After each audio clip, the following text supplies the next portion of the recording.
actually its own brand. We have it displayed here in this space right now, but it is its own brand, just to clarify for you guys. It's our new gorgeous luxury brand. My name is Kimberly Schultz, and I handle South Region Communications for Stellantis, which includes several of our brands that are here at the Miami International Auto Show. And we are thrilled to be here because this is the Florida debut of the Wagoneer behind me. And then we also have the Jeep Grand Cherokee L that we'll be presenting. And then I want you to make sure you stop by and take a look at the 2022 Jeep Compass, because the interior has been significantly refreshed and it's just beautiful. So I want to make sure that you see that as well. Also, just a couple housekeeping. These vehicles will be in the press fleet soon, and so, in fact, Jeep Grand Cherokee L is already in the press fleet, so if it's something that you want to drive and you're an automotive reporter doing reviews, please let us know. We'd love to get you into it so you can get more, experience it in your everyday life, which is one of the best ways to experience a vehicle for sure. And then also, I just want to ask, it's a big investment for us to be at these auto shows, and today while you're in the Jeep display, if you would please, in your social media, make sure to tag us. Tag the Miami Auto Show, which was MIAS 2021, as well as like Pound Jeep or Pound Wagoneer or Pound Jeep Grand Cherokee. That would be lovely, because then we can know for sure that you guys have visited our display and have been here with us today. So I have two wonderful presenters that are joining us, and both of them are 1994 Dash graduates. The design school here in Miami, so we're just thrilled to have them. They're our local heroes for sure, because they've proven themselves in Stellantis, and just the two vehicles you're going to see today, they have been intimately involved with and have made them the beautiful vehicles they are. So that just goes to show you how fabulous the Dash program is here in Miami, and how the graduates from there are just doing a fabulous job. So our first presenter is going to be Dwayne Jackson, and he is Chief Designer for Jeep Interiors and Wagoneer. And then our second presenter is Chris Jackson, who is Director of Interior Design for all of Stellantis brands. And so he was very much involved on this Wagoneer and this new flagship brand that we're beginning at our company and bringing back, because many of you may remember the original Wagoneers. Just gorgeous SUVs, really the first luxury SUV that I can recall when I was young. And so it's very exciting for us as a company to bring this brand back into the marketplace. So without further ado, I would like to have Dwayne Jackson present to you the Grand Cherokee L. So if you'll put your attention there, we'll be ready to go. Thank you. Good morning, everyone. It's actually an honor to be here. It's where Chris and I both grew up, went to high school here, as you just mentioned, Dash. So it's great to actually like work on such iconic vehicles and bring them to you. But I'm going to focus on the Grand Cherokee this morning. The Grand Cherokee, the fifth generation Grand Cherokee, when we designed this vehicle, what we were thinking about were carrying over some of the strong heritage that we've always carried across. So where you're seated, you're not able to see it, but I'm sure you've seen the vehicle. The traditional 7-slot grills, grill throats, the traditional trapezoidal wheel arches. Those key elements are what make a Jeep, right? However, in this vehicle, we've done a lot to make it more athletic. What makes it more modern? It's a little bit more athletic. The outgoing vehicle is a little bit, it's sporty, but it's a little bit more full surfaces. This is a little bit more lean. Some of the details that we've focused on, as Mark Allen always describes, the forward-leaning grille at the front. Very strong Jeep heritage cue. That break in the grille carrying over the hood. And then from the front of the vehicle, when you're looking at the vehicle from the front end, it appears to be wider. The body of the vehicle isn't actually wider. The track of the vehicle is widened to align to the body of the vehicle. And that's what makes it feel a little bit more prominent on the road. Some of these elements also coming off of the front end of the vehicle, you'll see this character line. This character line carries from the front all the way to the rear, tying the front and the rear headlamps of the vehicle. Also the bright element which wraps from the front edge of the mirror, carrying up and over the greenhouse of the vehicle. And one key element that's, because the vehicle is longer, 7 passengers, if you look, the kind of bright element kind of breaks at this B-pillar point, and it kind of tapers as it carries rearward. Again, trying to keep that hood line slim, not making it look very tall. And even though the greenhouse has been taller, meaning more glass, the belt line is lower so that you get a little bit more visibility out the vehicle. That bright element that carries to the rear also dives down on the rear backlight and underneath, again, just to give it a little bit more better balance within the vehicle. Carrying now, talking about greenhouse and a little bit more glass, let's take it into the interior. The interior has been completely redesigned. Just like the exterior, the interior is a bit more athletic. The IP, the instrument panel, the outgoing vehicle, how we like to describe it is, it had islands and pockets of technology and elements. So we had a radio that was framed, the air vents that were framed. In this vehicle, what we've done is, instead of framing those elements and surrounding it with full wrapped surfaces, we've elongated it. We've made it a little bit more modern feeling.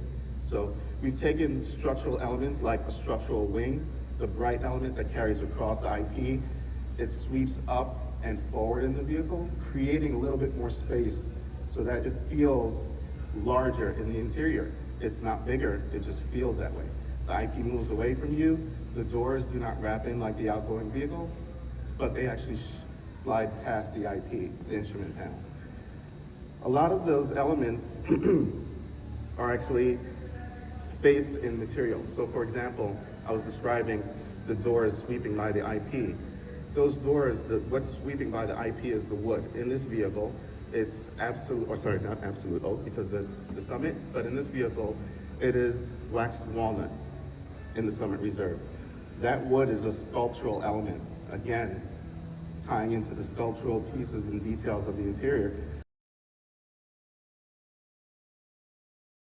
You know, Dwayne and I, both originally from New York, but grew up here in Miami, and went to school not too far from here for high school at Design and Architecture Senior High. So from a very early age, we learned about art and design, and you know, to be able to combine your passion for art with your passion for cars is truly a special thing. So you know, our job is like a dream come true. You know, some days I wake up and I'm like, man, I actually get paid to do what I do, and it's just a great feeling because so much passion that goes into what we do, and I think it comes through in the vehicles. Grand Wagoneer, we talk a lot about the Grand Wagoneer, and as Kimberly mentioned, you know, Wagoneer being, you know, a standalone brand, you know, a more premium extension from the Jeep brand, and there's a lot of responsibility that goes into that, right? Because we're bringing back an icon, something that, you know, really started the premium SUV segment back in 1963, and really wanting to bring it back in a big way and do something that didn't just feel like we resurrected the old one, but something that felt modern and was a forward-facing statement, something that really made a statement in the segment. And it's good that we have both vehicles here too, because in photos, or at least some of the comments you get online is, oh, why did you do a Grand Cherokee L and then do a Grand Wagoneer? Aren't they basically the same? Well, you can see when you're sitting in front of both of them that the Grand Wagoneer has huge presence. It's one size larger, and it has a completely different statement, especially going down the road. Part of what we did was really creating on the exterior something that felt more architectural almost than automotive. So the front end is big and bold. The chrome is not treated in such a heavy way though. It's done in a way where it tapers. The horizontal lines and the vertical lines are of different thicknesses, and it allows the front end to really stand proud. That verticality with the Wagoneer right on the top of the grille really makes a statement.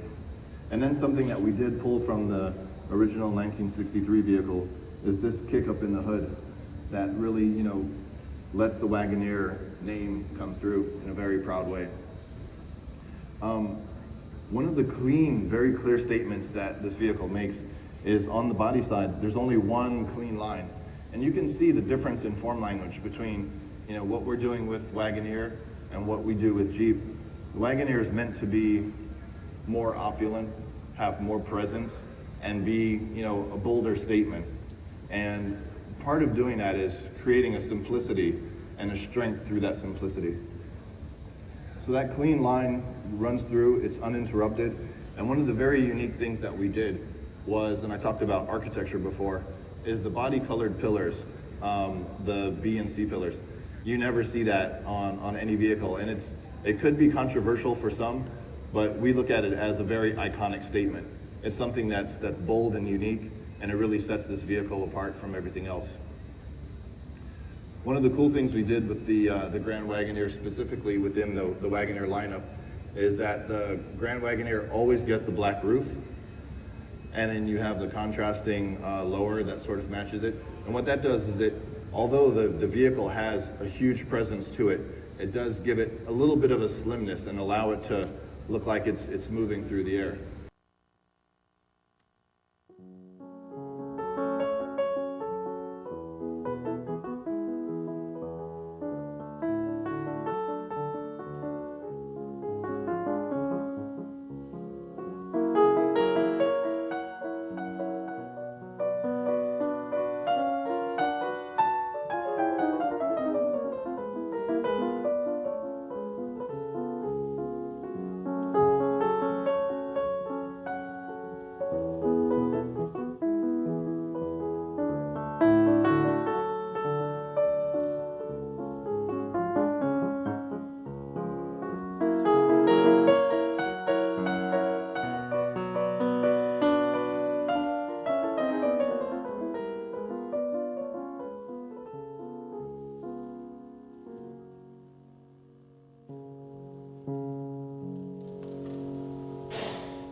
Jay sent me.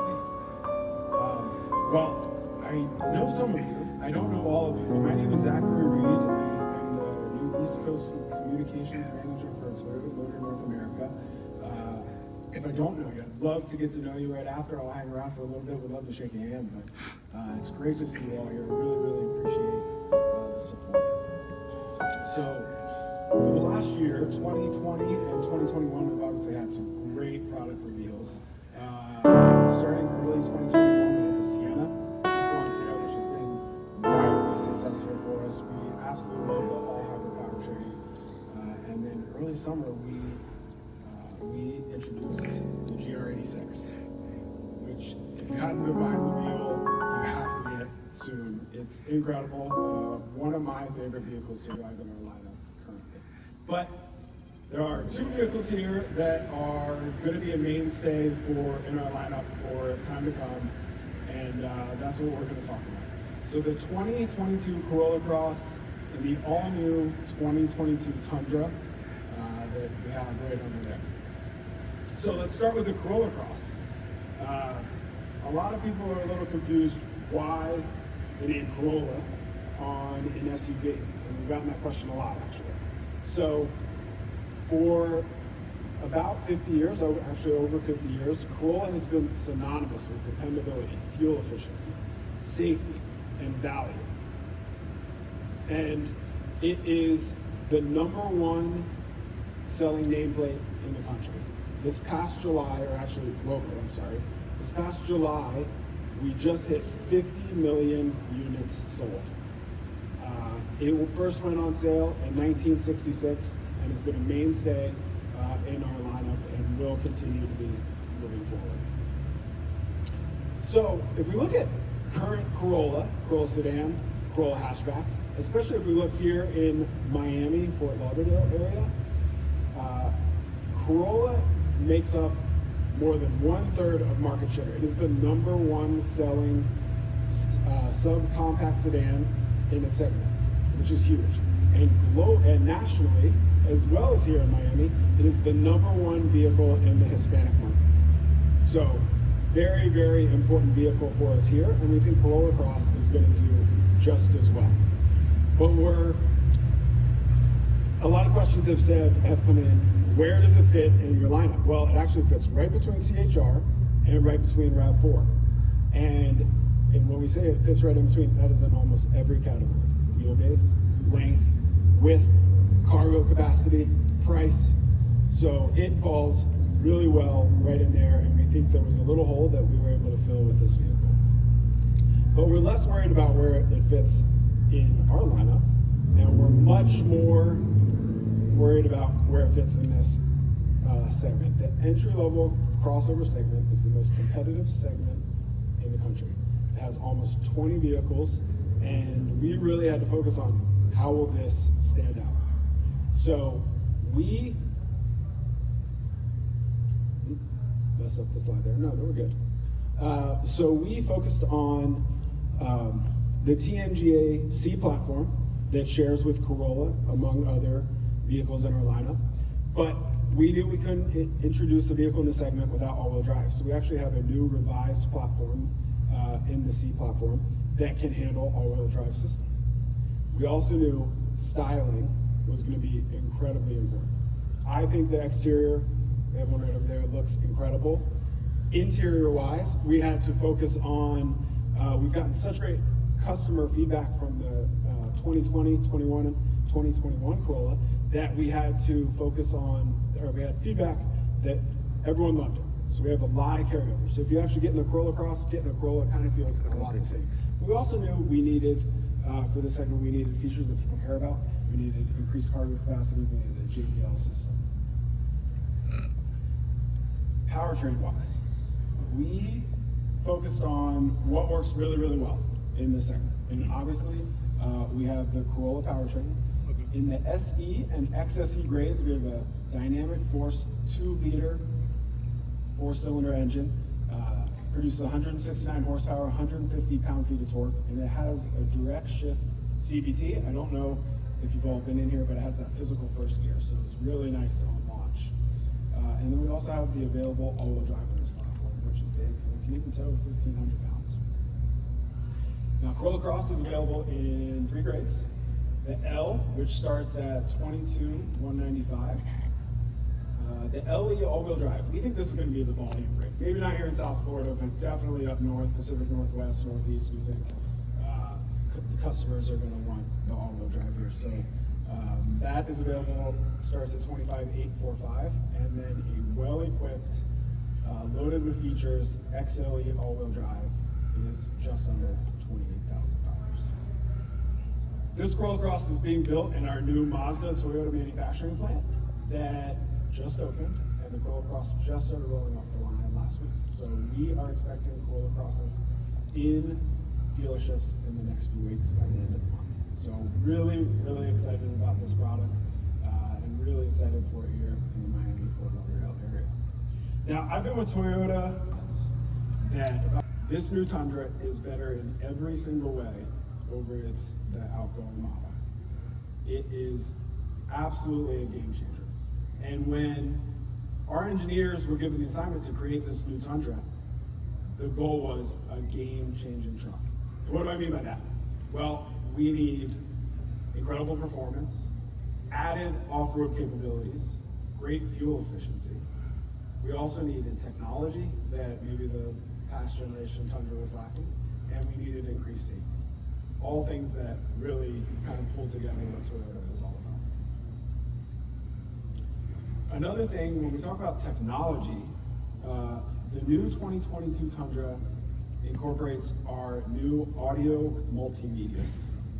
Now, it's kind of a breakthrough in the Toyota sense.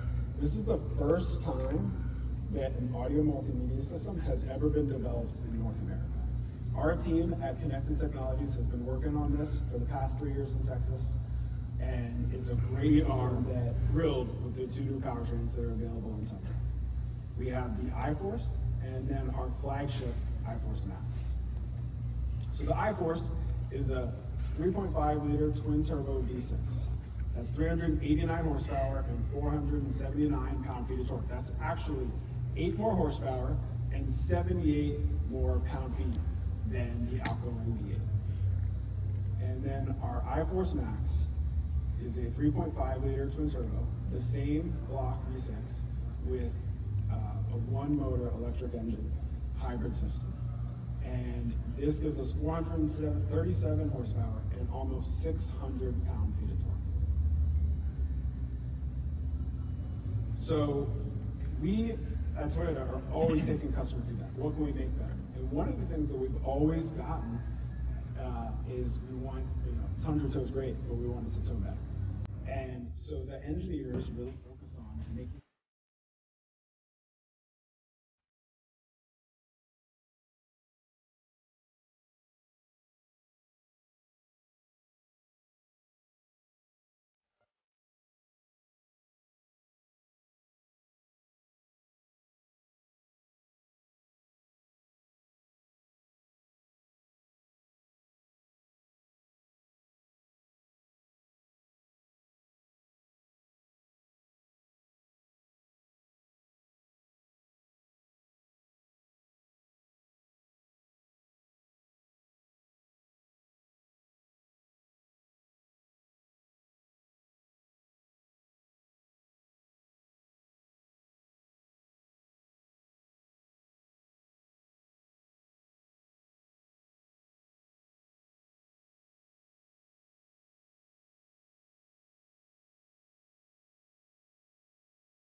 mucho más de ti.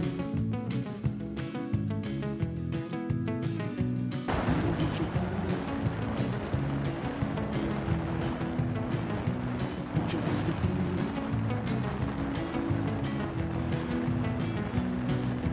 Escucha la compasa zapateando, tiembla el polvo del camino. Escucha escucha la comparsa zapateando, tiembla el polvo del camino. Vienen tumbando la puerta, vienen tentando al destino.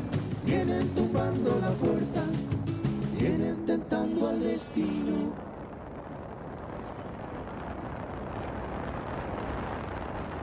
Viento muerto de tus mañanas hoy, la brisa que para el reloj, que pone en calma el corazón.